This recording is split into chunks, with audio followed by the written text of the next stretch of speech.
Mes chers petits écrans, près de la cheminée ce soir, nous allons lire une histoire d'Andersen, la princesse au petit pois. Il était une fois un prince qui désirait épouser une princesse, mais il voulait une véritable princesse.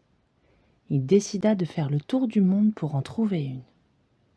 À la vérité, les princesses ne manquaient pas, mais il ne pouvait jamais être sûr qu'il s'agissait de véritables princesses. Toujours quelque chose en elles lui paraissait suspect.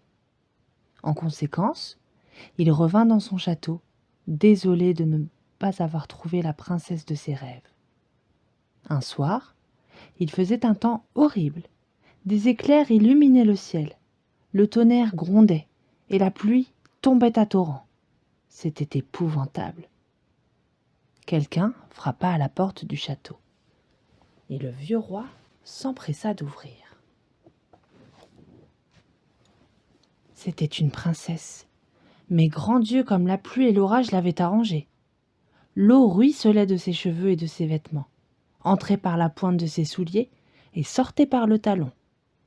Néanmoins, elle se présenta comme une vraie fille de roi. C'est ce que nous saurons bientôt, songea en elle-même la vieille reine. Puis, sans rien dire à personne de l'épreuve qu'elle avait imaginée, elle entra dans la chambre à coucher où dormirait la jeune fille. Là, elle retira toute la literie et plaça un poids au fond du lit.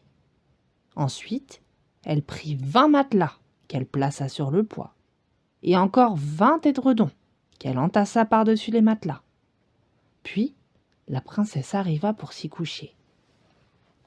Le lendemain matin, la reine lui demanda comment elle avait passé la nuit.